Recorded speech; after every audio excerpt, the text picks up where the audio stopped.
この物語はフィクションである。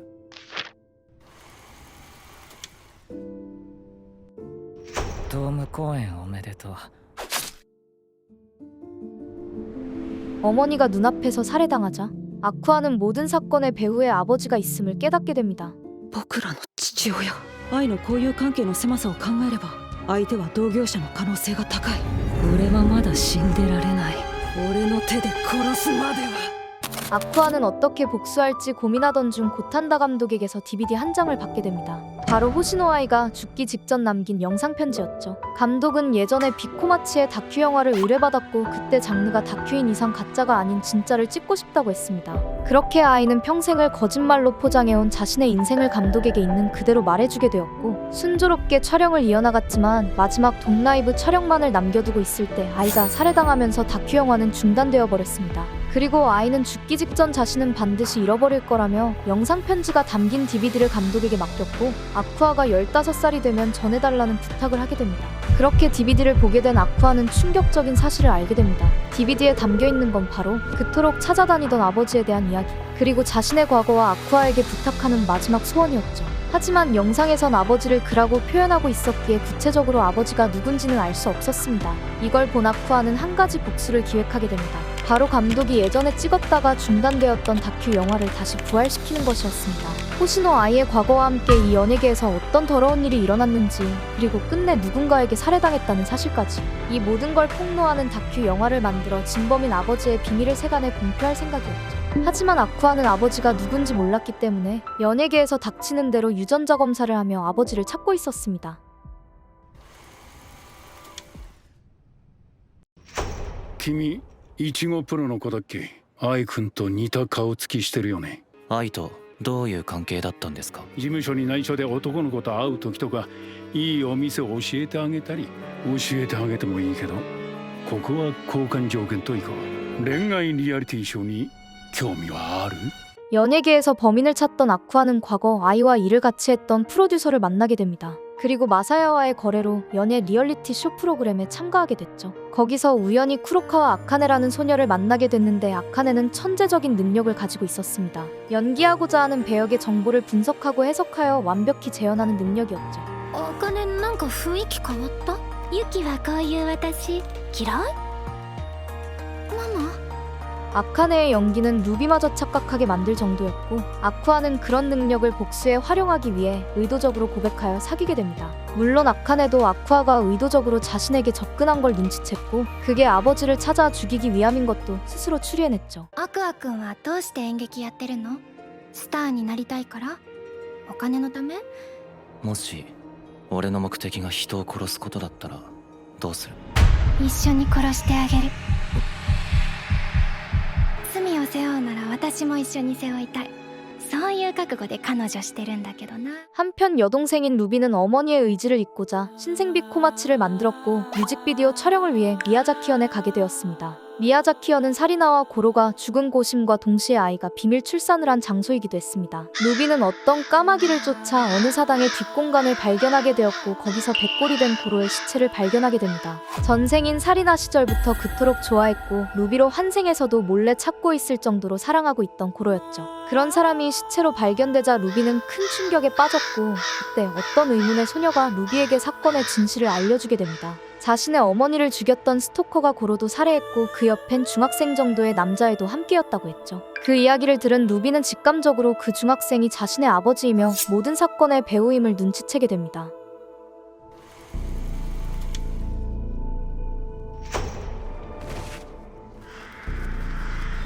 범인은 재능 있는 연예인의 목숨을 빼앗아 자신의 공허한 마음을 채우는 사이코패스였고 이 무렵에 천재적인 연기 실력으로 세간의 이름을 날리고 있던 아카네에게도 접근했습니다.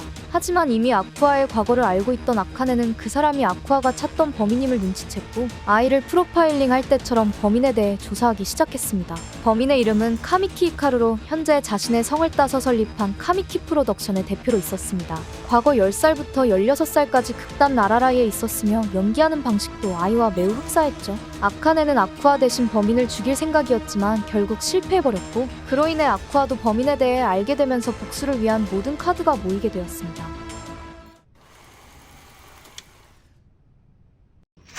15년의 거짓말로 타이틀이 결정되면서 제작에 박차를 가하기 시작했고, 감독부터 프로듀서 각본 배우까지 지금껏 아쿠아가 연예계 생활을 하며 뿌려온 씨앗들을 거둘 차례가 왔습니다. 총괄 감독은 지금까지 함께 달려온 고탄다 감독이 맡았고, 프로듀서는 과거 아이와 같이 일을 했으며 아쿠아에게 많은 도움을 줬던 카부라기 마사야가 맡았습니다. 고탄다 감독은 아이의 과거를 알았음에도 끝내 구해주지 못한 것을, 마사야는 자신 때문에 아이와 히카루가 이어졌다고 생각했기에 두 사람 모두 아이에게 죄책감을 가지고 있었습니다. 그래서 돈이나 인맥 등 자신이 가진 모든 카드를 꺼내가며 영화를 완성시켰고, 이걸로 조금이나마 죽은 아이와 그 아이들에게 속죄하고 싶어 했죠.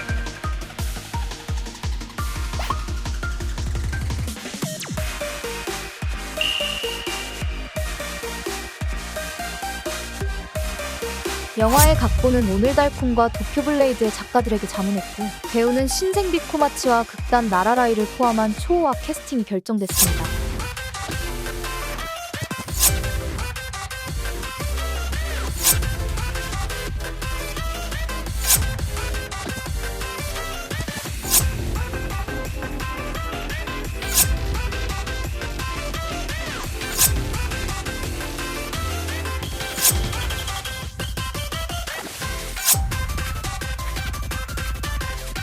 아쿠아는 영화의 모든 등장인물을 실명으로 쓰는 반면에 오직 범인인 히카루만 소년 A로 부르고 있었습니다. 영화가 공개되면 반드시 대중들은 소년 A가 누군지 범인 찾기를 시작할 것이고, 실화를 바탕으로 한 자극적인 소재 때문에 주간지나 SNS에서도 계속해서 화제가 될 것입니다. 그리고 얼마 안 가서 범인이 누군지 밝혀지면 모든 화살은 히카루를 향하게 될 테죠. 아쿠아는 이 점을 이용하여 대중들의 악의로 아버지를 죽일 생각이었습니다. 하지만 아무리 비밀리에 영화를 준비한다고 해도 이 정도 스케일의 자극적인 영화는 같은 업계에 있는 히카루가 모를 리는 없었습니다. 당연히 자신에게 복수하기 위해 영화를 제작하고 있다는 아쿠아의 의도도 눈치챘죠. 하지만 기꺼이 이 영화를 받아들였고 중요한 스폰서로 후원까지 했습니다. 지금까지 자신이 짊어진 수많은 목숨들과 함께 이대로 썩어가는 것도 나쁘지 않다고 생각했기 때문이었습니다. 영화 촬영은 순조롭게 진행되었고, 막바지에 접어들 무렵 히카루는 혼자 있는 루비에게 접근하였습니다. 루비도 어머니 살인사건의 배우가 아버지라는 건 알고는 있었지만 아쿠아와 다르게 구체적인 정보는 몰랐습니다. 그래서 대놓고 접근해도 루비는 누군지 몰랐었죠. 그렇게 히카루는 신사 앞에서 한참 기도하던 루비에게 무슨 소원을 그렇게 열심히 빌었냐고 묻자, 루비는 한 가지 답을 원한다고 대답했습니다. 예전부터 증오하던 사람이 있는데 이 세상에 날 때부터 순수한 악의는 없다고 생각했고, 그 사람도 결국 주변 환경 때문에 망가진 걸 수도 있으며 그저 운이 나빴을 뿐인지도 모른다고 생각했습니다. 하지만 아무리 그렇다고 해도 그 사람을 쉽게 용서할 수는 없었습니다. 이성을 떠나 마음속 깊은 곳에서의 증오는 절대 사라지지 않았죠. 그래서 용서할 것인가 말 것인가 루비는 신께 그 답을 원했습니다. 하지만 히카루는 그런 거 말고 진짜 소원이 무엇인지 다시 물었습니다. 신께 의지하지 않고 스스로 이뤄내고 싶은 진정으로 원하는 소원이 궁금했죠. 그 질문에 루비는 엄마가 못다 이룬 꿈을 이루고 싶다고 대답했고, 히카루는 결국 크게 실망하고 말았습니다. 과거에 매달려 있는 고작 그 정도의 루비는 가치 있는 목숨이 아니었죠. 하지만 그때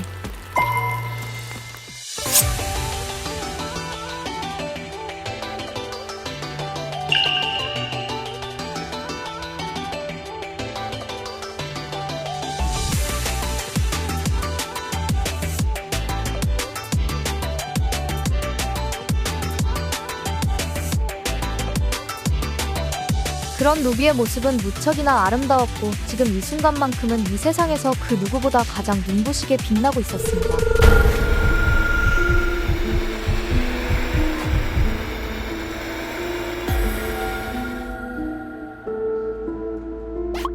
히카루를 몰래 뒤쫓고 있던 아카네의 등장으로 결국 루비는 아카네가 데려갔고, 그렇게 영화 제작이 성공적으로 끝나면서 공개만을 앞두게 됩니다.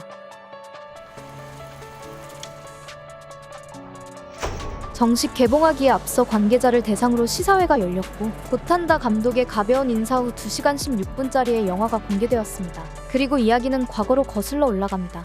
히카루는 마치 특별한 보석처럼 매우 아름다운 외모를 가지고 있었고, 누구나 손에 넣고 싶어하는 외모지상주의의 원천이었습니다. 하지만 그런 외모는 결국 비극으로 내몰고 말았습니다. 히카루는 제대로 된 사랑을 받지 못하며 자랐고 우연히 극단 나라라이에 들어가게 됐습니다. 그리고 어린 나이와 아름다운 외모 덕에 많은 관심을 받았으며 그 중에는 히카루의 매력에 빠진 유부녀도 있었죠. 하지만 그녀는 넘어서는 안 될 선을 넘고 말았습니다. 그녀의 이름은 히메카와 아이리. 아이리는 우에하라 세이주로라는 남편이 있으면서도 조금씩 히카루를 탐내기 시작했고 결국 몸에 손까지 대고 말았습니다. 그 후 아이리는 관계를 맺고 임신까지 하게 되면서 우에하라 타이키라는 아들을 낳게 되었고 그때 히카루의 나이는 고작 11살이었죠. 그 후로도 히카루는 아이리에게 계속 착취를 당하면서 다른 사람들에게 거짓말을 하기 시작했습니다. 그렇게 시간이 흘러 히카루는 15살이 되었고 극단 나라라이의 워크숍에서 16살의 호시노 아이를 만나게 되었습니다. 당시 워크숍의 강사였던 세이주로는 아이에게 비슷한 나이대인 히카루를 멘토로 붙여줬고 히카루는 아이에게 연기를 가르쳐줬습니다. 그렇게 두 사람은 자연스레 같이 있는 시간이 많아지면서 서서히 친해졌고 서로 장난도 치게 되었죠. 하지만 그 광경을 아니꼽게 본 사람이 있었습니다. 아이리는 아이에게 질투를 하며 더 압박하기 시작했고 그 속에서 히카루의 정신은 계속 갉아먹히고 있었습니다. 아이는 자기 집에 초대하면서까지 연기를 배워나갔고 그렇게 두 사람은 점점 더 가까워지면서 아이도 히카루의 아름다운 외모에 서서히 관심이 커졌습니다. 은근슬쩍 아이돌을 권유할 정도였죠. 아이가 갑자기 옷에 신경 쓰고 화장도 하면서 여성스럽게 바뀐 이유도 히카루가 아이는 괴짜라며 몸가짐에 신경 써야 한다고 트집을 잡았기 때문이었습니다. 아이도 겉으로는 튕겼지만 한껏 꾸미고 고급 레스토랑에 데리고 갈 정도로 그 말을 신경 쓰고 있었죠. 그리고 그 속에서도 히카루는 돈이 부족하고 이런 곳에 처음 와본 순수한 소년을 착실히 연기해 나갔습니다.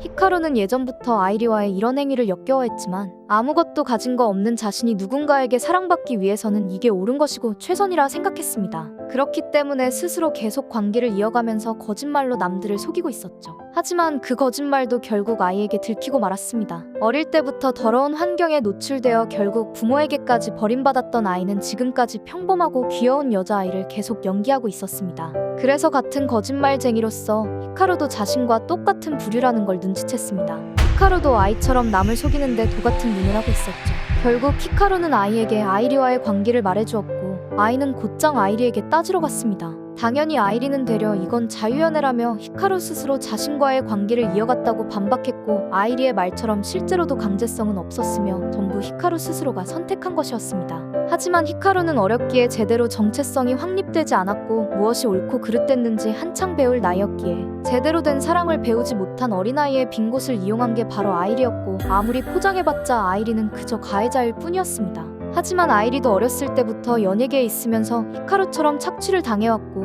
오히려 그때 아이리가 어른들한테 당했던 것에 비하면 지금 히카루에게 해주는 건 엄청 잘해주는 편이었죠. 아이리는 뒤틀리긴 했지만 진심으로 히카루를 사랑하고 있었으니까요. 이 어두운 연예계에서 온갖 더러움을 맛보면서 그게 옳은 거라고 주입당하며 자랐고 그걸 믿으며 지금까지 살아왔습니다. 이게 연예계의 더러운 이면이자 끊을 수 없는 악순환이었습니다. 피해자인 아이리가 또 다른 가해자가 됐고 피해자인 히카루가 훗날 사이코패스가 된 것처럼 말이죠. 결국 두 사람의 관계는 평범한 친구 이상으로 더욱 가까워졌고 히카루는 아이리 곁을 떠나 아이를 선택했습니다. 자신과 같은 일을 겪은 아이라면 자신의 처지를 이해하고 자신을 진심으로 사랑해줄 거라 믿었기 때문이었죠. 그렇게 진심으로 자신을 사랑해줄 수 있냐는 물음에 돌아온 아이의 대답은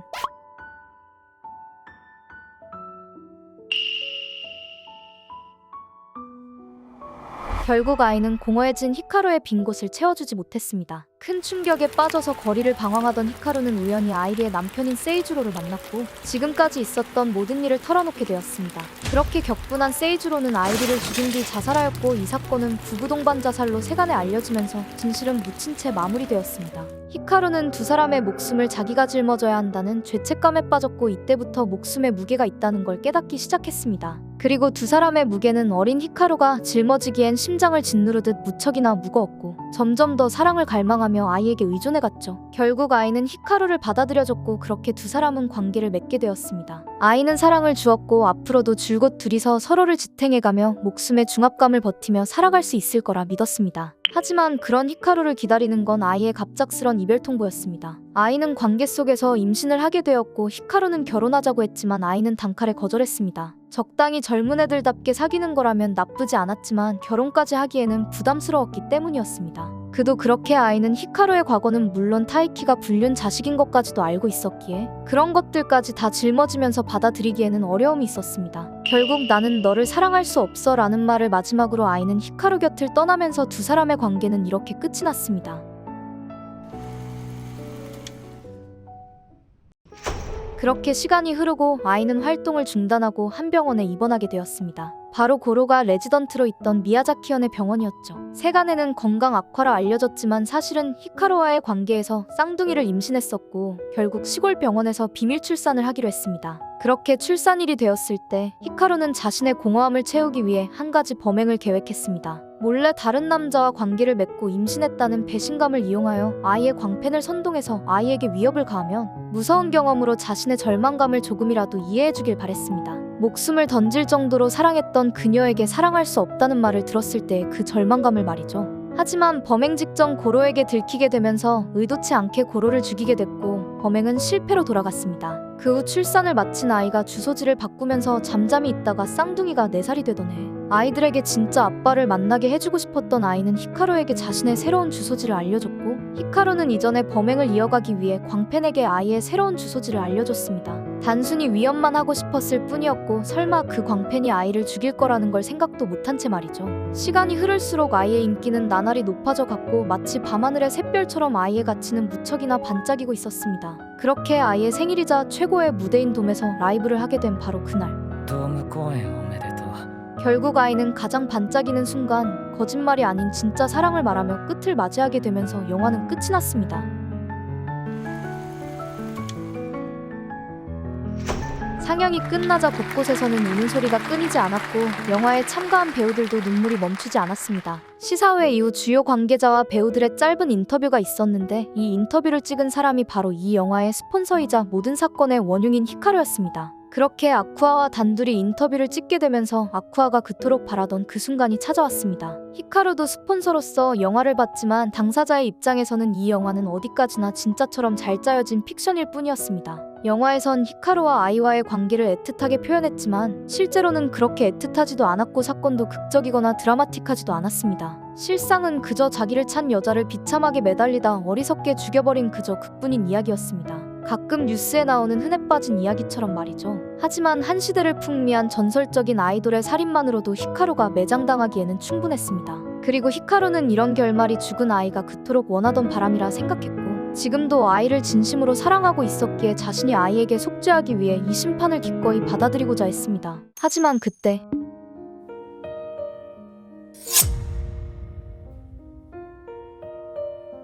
아직 공개되지 않은 영화의 엔딩 크레딧이자 영상 편지의 마지막 내용을 보여주며 진짜 복수가 시작되었습니다. 그리고 그 영상 편지에는 아이의 진심과 아이가 아쿠아에게 보내는 마지막 부탁이 담겨 있었죠. As time unwinds, I find myself lost in your eyes.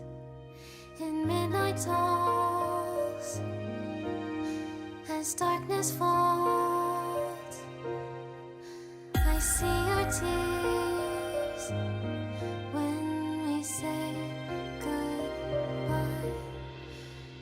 Watching stars as we drift on by. A touch, a glance, fly away. Till our paths converge 'neath the sun. A silent desire, a melody sung. Beyond the stolen night, we share a cherished dream. Between souls whisper that it seems. Will shooting stars line 'neath the sun.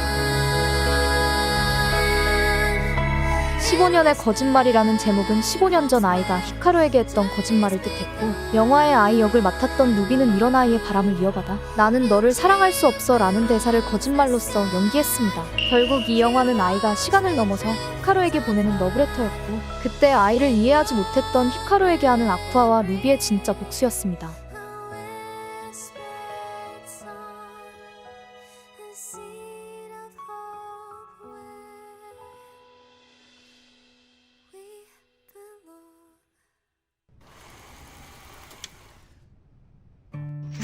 아이의 진심을 알게 된 히카루는 죽은 아이를 위해 자신이 할 수 있는 일을 하러 간다며 나갔고, 그렇게 아쿠아와 루비의 복수는 끝이 났습니다. 마음을 억누르고 자신을 굽히며 지금까지 달려온 모든 여정이 드디어 끝을 맞이했죠. 아쿠아도 처음엔 히카루를 직접 죽이려고 했지만 결국 루비가 용서를 선택하면서 영화도 복수도 용서로 막을 내렸습니다. 하지만 이렇게 해피엔딩으로 끝나기에는 풀리지 않은 의문이 너무 많았습니다. 무엇보다 아카네가 이 모든 상황에 의문을 품고 있었죠. 아마미야고로의 죽음과 스토커의 죽음, 그리고 산에서 죽은 유라까지 이들의 죽음에 직접적인 연관이 있는 사람이 한 사람 더 있었습니다. 호시노 아이를 누구보다 동경함과 동시에 아이의 죽음을 누구보다 바라던 인물, 바로 비코마치의 니노였습니다.